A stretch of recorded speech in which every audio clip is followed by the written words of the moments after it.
Hi friends, welcome back to our channel మా ఇంటి రుచులు. నేను మీ స్మార్ట్ విజయ. ఈరోజు నేను చేసి చూపించబోయే స్పెషల్ ఏంటంటే గోంగూర మటన్ కర్రీ చేసి చూపిస్తాను. గోంగూర మటన్ కర్రీకి కావాల్సిన పదార్థాలు, తయారీ విధానం ఎలాగో చూపిస్తాను. కావలసిన పదార్థాలు: అరకిలో మటన్ తీసుకున్నాను, 2 ఉల్లిపాయలని కట్ చేసి పెట్టుకున్నాను, 4 పచ్చిమిర్చి, 3 టమాటాలు, కడిగి పెట్టుకున్న గోంగూర, 2 రెబ్బలు కరివేపాకు, కొంచెం కొత్తిమీర, 1 స్పూను అల్లం వెల్లుల్లి పేస్ట్, 1/2 టీ స్పూన్ పసుపు, 1 స్పూన్ హోల్ గరం మసాలా పొడి. తినేదాన్ని బట్టి కారం వేసుకోండి, నేనైతే 3 స్పూన్లు వేస్తాను. రుచికి సరిపడా ఉప్పు, తగినంత ఆయిల్. కావాల్సిన పదార్థాలు అయితే చూసాం కదండి. ఇప్పుడు తయారీ విధానం ఎలాగో చూద్దాము. మనం తీసుకున్న మటన్ని కుక్కర్లో పెట్టి 4-5 విజిల్ వచ్చే వరకు అయితే ఉడికించుకోవాలండి. ముందుగా స్టవ్ వెలిగించుకొని కుక్కర్లో అయితే మటన్ వేస్తానండి. ఇలా ఉడికించుకునేటప్పుడు 1/2 టీ స్పూన్ పసుపు, 1 స్పూన్ కారం,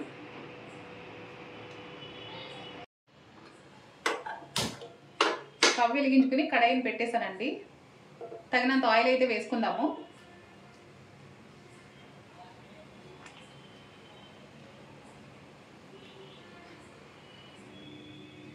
ఆయిల్ వేడైన తర్వాత ముందుగా కరివేపాకు అయితే వేస్తున్నానండి.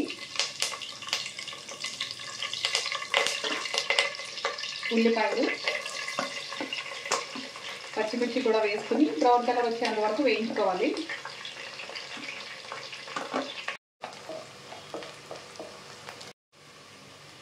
మనకి ఉల్లిపాయలు బ్రౌన్ కలర్ వచ్చేసాయండి. ఇప్పుడు 1 స్పూను అల్లం వెల్లుల్లి పేస్ట్ వేసేసుకుందాము.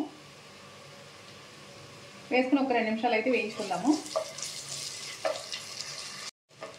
టమాటాలు కూడా వేసేస్తున్నాను. టమాటాలు వేసిన తర్వాత బాగా మగ్గేంత వరకు అయితే మూత పెట్టి ఉడికించుకోవాలి.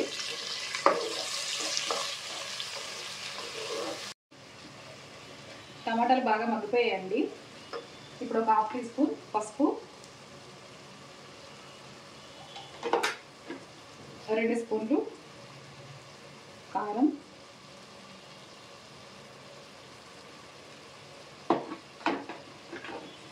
రుచికి సరిపడా ఉప్పు,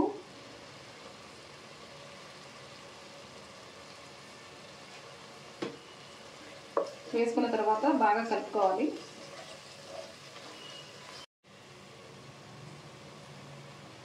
ముందుగా ఉడికించి పెట్టుకున్న మటన్ కూడా ఇప్పుడు వేసేసుకుందాము. వాటర్తో సహా వేసేస్తున్నానండి.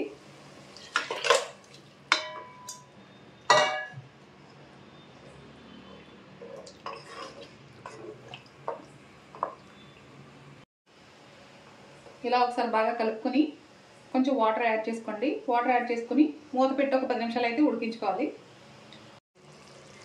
10 నిమిషాలు అయితే అయిపోయిందండి. ఇప్పుడు గోంగూరను కూడా వేసుకుందాము. చాలామంది ఉడికించి వేసుకుంటారు. నేను అలా కాకుండా ఇవి చిన్న చిన్న ముక్కలుగా కట్ చేసి అయితే వేసేస్తాను. ఎందుకంటే గోంగూర ఎక్కువ టైం పట్టదండి ఉడకడానికి. గోంగూర వేసుకుని మరొక 2 నిమిషాలు ఉడికించుకోవాలి.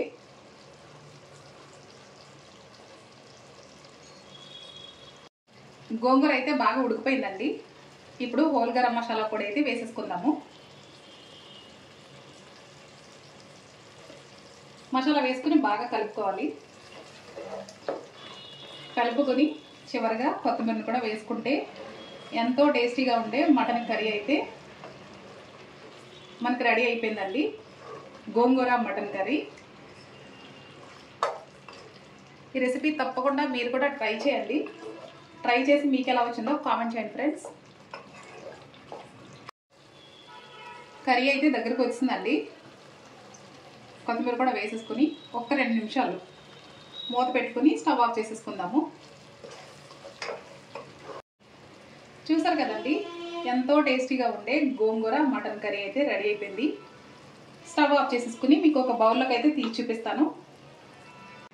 చూసారు కదండి, ఎంతో టేస్టీగా ఉండే గోంగూర మటన్ కర్రీ అయితే రెడీ అయిపోయింది. ఈ రెసిపీ నచ్చినట్లయితే లైక్ చేయండి, షేర్ చేయండి. నా ఛానల్ని ఫస్ట్ టైం చూసినట్లయితే సబ్స్క్రైబ్ చేయండి ఫ్రెండ్స్. బాయ్ అండి.